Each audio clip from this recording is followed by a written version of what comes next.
ଅଟଳ ବିହାରୀ ବାଜପେୟୀ 1974 ମସିହା ଡିସେମ୍ବର 25 ତାରିଖରେ ଗ୍ୱାଲିୟରର ଏକ ବ୍ରାହ୍ମଣ ପରିବାରରେ ଜନ୍ମଗ୍ରହଣ କରିଥିଲେ।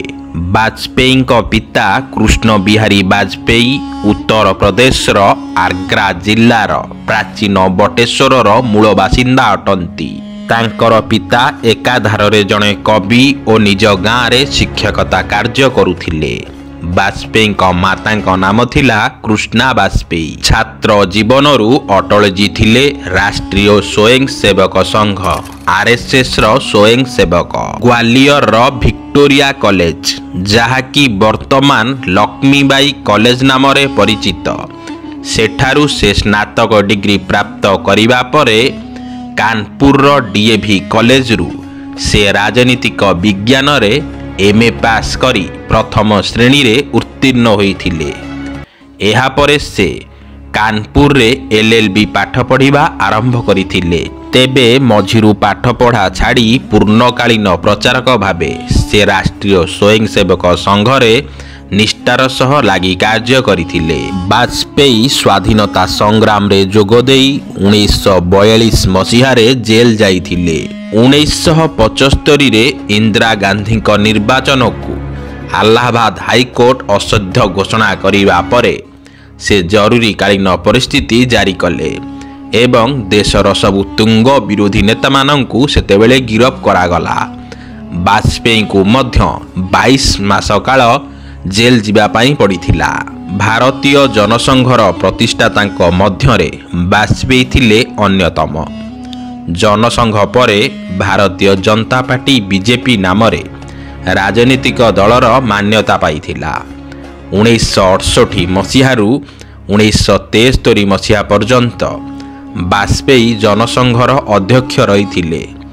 ବାଜପେୟୀ 1955 ମସିହାରେ ପ୍ରଥମ କରି ଲୋକସଭା ନିର୍ବାଚନ ଲଢ଼ି ପରାସ୍ତ ହୋଇଥିଲେ। 1957 ମସିହାରେ ଅନୁଷ୍ଠିତ ଦ୍ୱିତୀୟ ସାଧାରଣ ନିର୍ବାଚନରେ ବାଜପେୟୀ ମାତ୍ର 33 ବର୍ଷ ବୟସରେ ଉତ୍ତରପ୍ରଦେଶର ବଳରାମପୁର ଲୋକସଭା ଆସନରୁ ଜନସଂଘର ପ୍ରାର୍ଥୀ ଭାବେ ଜିତି ଲୋକସଭାକୁ ପ୍ରଥମ କରି ଯାଇଥିଲେ। ସେତେବେଳେ ସେ ଯେଉଁ ଭାଷଣ ଦେଇଥିଲେ ତାହା ତତ୍କାଳୀନ ପ୍ରଧାନମନ୍ତ୍ରୀ ଜବାହରଲାଲ ନେହେରୁଙ୍କ ଦ୍ୱାରା ଉଚ୍ଚ ପ୍ରଶଂସିତ ମଧ୍ୟ ହୋଇଥିଲା।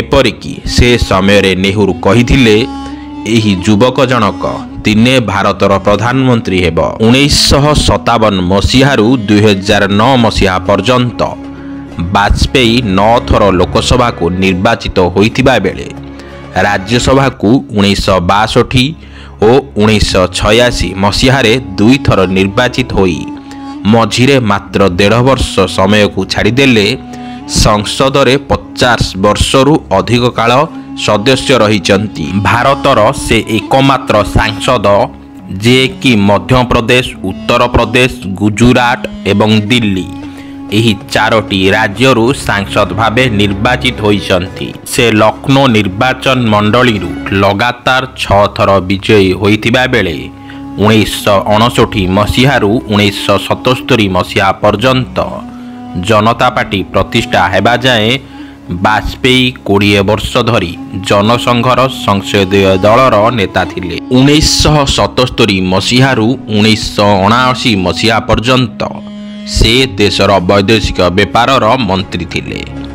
ତାଙ୍କ ବିବୃତ୍ତି ଆପଣ ବନ୍ଧୁ ପରିବର୍ତ୍ତନ କରିପାରିବେ, ମାତ୍ର ପଡ଼ୋଶୀ ପରିବର୍ତ୍ତନ କରିବେ ନାହିଁ, ଯାହା ଆଜି ବି ଦେଶର ବୈଦେଶିକ ନୀତିରେ ଏକ ଜନପ୍ରିୟ ବିବୃତ୍ତି ଭାବେ ଖ୍ୟାତି ପାଇଛି। ବର୍ତ୍ତମାନର ପ୍ରଧାନମନ୍ତ୍ରୀ ନରେନ୍ଦ୍ର ମୋଦି ମଧ୍ୟ ବାଜପେୟୀଙ୍କ ଏହି ବିବୃତ୍ତିକୁ ବାରମ୍ବାର ଦୋହରାଇ ସାରିଛନ୍ତି। ବାଜପେୟୀ ଯିଏକି ପ୍ରଥମ ବୈଦେଶିକ ମନ୍ତ୍ରୀ ଭାବେ ଜାତିସଂଘରେ ହିନ୍ଦୀ ଭାଷଣ ଦେଇ ଭାରତକୁ ଗୌରବାନ୍ୱିତ କରିଥିଲେ। 1996 ମସିହାରେ ବାଜପେୟୀ ପ୍ରଥମ ଥର ଲାଗି ଭାରତର ପ୍ରଧାନମନ୍ତ୍ରୀ ଦାୟିତ୍ୱ ସମ୍ଭାଳିଥିଲେ। ତେବେ ସେ 13 ଦିନ ପ୍ରଧାନମନ୍ତ୍ରୀ ପଦ ସମ୍ଭାଳି ପାରିଥିଲେ। ଏହାପରେ 1998 ମସିହାରେ ସେ ମାତ୍ର 13 ମାସ ପାଇଁ ଭାରତର ପ୍ରଧାନମନ୍ତ୍ରୀ ହୋଇଥିଲେ। ଏହାପରେ 1999 ମସିହାରେ ତୃତୀୟ ଥର ପ୍ରଧାନମନ୍ତ୍ରୀ ଦାୟିତ୍ୱ ସମ୍ଭାଳିଥିଲେ ବାଜପେୟୀ। ଏହି ସମୟରେ ସେ ଦେଶ ପାଇଁ ଅନେକ ବିକାଶମୂଳକ କାର୍ଯ୍ୟ କରିଥିଲେ। 1998 ମସିହା ମେ 13 ତାରିଖରେ ପୋଖରାନଠାରେ କରାଯାଇଥିବା ଅପରେସନ୍ ଶକ୍ତି ଥିଲା ବାଜପେୟୀଙ୍କ ନେତୃତ୍ୱର ଆଉ ଏକ ବିରାଟ ପରାକାଷ୍ଠା। ଏହାଦ୍ୱାରା ସେ ବିଶ୍ୱର ହାତଗଣତି ପରମାଣୁ ଶକ୍ତି ସମ୍ପନ୍ନ ରାଷ୍ଟ୍ର ମଧ୍ୟରେ ଭାରତକୁ ସାମିଲ କରାଇ ପାରିଥିଲେ। ସେ ଏଭଳି କୌଶଳରେ ପରମାଣୁ ବୋମା ପରୀକ୍ଷଣ କରାଇଲେ ଏହାର ସୂଚନା ଆମେରିକା ମଧ୍ୟ ପାଇପାରିନଥିଲା। ସେହିପରି ବାଜପେୟୀ 100 ବର୍ଷ ପୁରାତନ କାବେରୀ ଜଳବିବାଦ ସମାଧାନ ମଧ୍ୟ କରିଥିଲେ। 2014 ମସିହାରେ ଭାରତରତ୍ନ ଉପାଧିରେ ବାଜପେୟୀଙ୍କୁ ଭୂଷିତ କରାଯାଇଥିଲା। ବାଜପେୟୀ ଥିଲେ ଅବିବାହିତ। ବାର୍ଦ୍ଧକ୍ୟଜନିତ ରୋଗ କାରଣରୁ ଦୀର୍ଘଦିନ ଶଯ୍ୟାଶୟୀ ରହିବା ପରେ 2018 ମସିହା ଅଗଷ୍ଟ 16 ତାରିଖ ଦିନ ଏମ୍ସରେ ବାଜପେୟୀଙ୍କର ହୋଇଥିଲା ପରଲୋକ।